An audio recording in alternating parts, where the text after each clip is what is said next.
You know when your phone just instantly recognizes your face, or when your search engine seems to know what you're going to type next? It feels like magic, right? But it's not. It's the power of neural networks, these incredible systems that are designed to learn and think.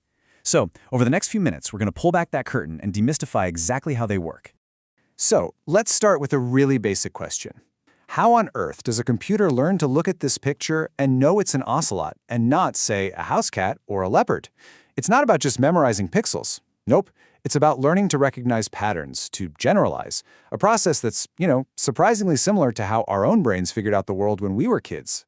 Think about it. When you were little, the first step was someone pointing to an animal and giving it a name, right? A label. Well, for a computer, it's pretty much the same deal. We show it this picture and we tell it, this is an ocelot. That's it. This whole process, using data that already has a name, is called supervised learning, and it's the absolute foundation for how these things start to understand anything. Okay, so once it has that label, the network gets to do its real work. It starts to break down the image. It begins hunting for the key patterns, or what we call features. It's basically asking itself, all right, what are the things that make this an ocelot? It starts picking out the black spots, the yellow eyes, the rounded ears. It's building this kind of mental checklist of what defines the object. But here's where it gets really, really clever. The network figures out pretty quickly that not all of these features are created equal. I mean, some clues are just way stronger than others.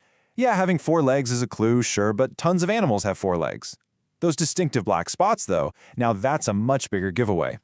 To put a number on it, the network assigns a weight to every single feature. So as you can see here, the weight for black spots might be really high, like 0.7, signaling that it's super important. Meanwhile, 4 legs gets a tiny weight, maybe just 0.1. Think of these weights as the network's internal tuning knobs, and getting smarter is all about learning how to adjust them. So how does the network tune these knobs? It's through this relentless process called training. And we're not talking about showing it a few pictures. We are talking thousands, sometimes millions, of labeled examples. Ocelots in jungles, ocelots in the dark, ocelots as kittens.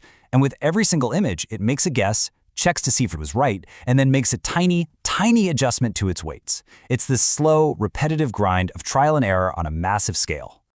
Okay, so this whole learning like a child thing is a great analogy. But how does it actually connect to the structure of a neural network? Well, the name is not a coincidence. These systems are directly inspired by the architecture of our very own brains. This chart here just lays it out so clearly. In our brain, a stimulus comes in. For the AI, that's the input. Our brain cells, the neurons, process information. The network has processing elements that do the same thing. Our entire web of neurons, the neural net, corresponds to the network's processing layers. And our final action, our response, is simply the output. It's basically a digital echo of biology. And what's really amazing is how deep this comparison goes, right down to the individual parts. You see, the synapses, the little gaps where our neurons connect, they're modeled by the weights we were just talking about. The dendrites that receive signals, that's the summing function. The cell body that does the thinking, that's the activation function. It's just such an elegant piece of bio-inspired engineering. But you might think this was a straight shot, from that biological idea to the AI we have today. No way. The path to get here was not a smooth, straight line. The history of neural networks is more like a wild roller coaster, full of incredible highs and some really crushing lows. See, in the early days, there was a ton of excitement. But as this quote points out, a really famous book in 1969 by Minsky and Papert showed that the first, very simple networks called perceptrons had some serious limitations. I mean, they couldn't even solve some basic logic problems. And that critique was so powerful, it kicked off this period of deep skepticism and dried up funding that we now call the AI winter. So how did we get out of that AI winter? Well, this timeline really tells the story. After that long freeze, the key that unlocked everything came in 1986. It was an algorithm called backpropagation. It was basically a clever math trick that let networks efficiently adjust all those weights across many, many layers, finally overcoming the problems of those early models. That discovery set the stage for 2012, when a network called AlexNet didn't just win an image competition, it absolutely demolished the competition. Its performance was so far beyond anything that came before it that it single-handedly ignited the deep learning explosion we are living through right now. And that brings us to today. The big takeaway from this boom is that we didn't just get one type of neural network. Instead, we now have a whole toolbox full of different, specialized networks, with each one designed to be the absolute perfect tool for a specific kind of job. So first up in the toolbox, we've got convolutional neural networks, or CNNs. These are the visual experts. They work by sliding these little filters across an image, kind of like a magnifying glass that's looking for one specific thing. One filter might be trained to find a vertical line, another a patch of red, another the curve of an ear.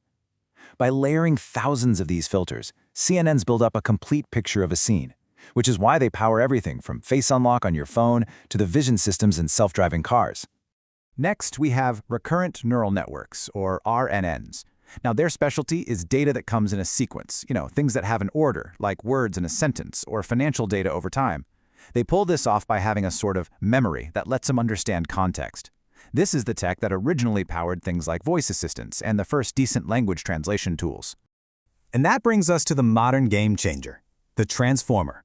Its superpower is something called self-attention. Now, instead of reading a sentence one word at a time like an RNN, it looks at the entire sentence all at once. For every single word, it calculates how important every other word in that sentence is to understanding its meaning. It learns that in "the quick brown fox jumps over the lazy dog," the word jumps is deeply connected to fox. This ability to see the whole picture at once is what allows large language models like GPT to understand and generate language that sounds so incredibly human. Okay, so we've got these incredibly powerful tools. They're amazing. But as this technology gets woven deeper and deeper into our daily lives, we're also starting to run into some massive new challenges that we absolutely have to solve. And this slide lays out two of the biggest hurdles. On one side, you have AI bias. See, if the data we use to train these networks is full of our own human biases, the AI will learn them, and sometimes it will even make them worse, leading to really unfair results. And on the other side, you've got the black box problem. The fact that these complex networks can make a decision, but how they got there is so complicated and hidden that even the people who built them can't fully explain it. And all of this brings us to our final and maybe most important question. We've figured out how to make machines that can learn and reason in ways that are truly remarkable. But the great challenge ahead of us isn't just about making AI smarter. It's about figuring out how we build in the fairness, the transparency, and frankly, the wisdom to make sure this technology truly benefits all of us.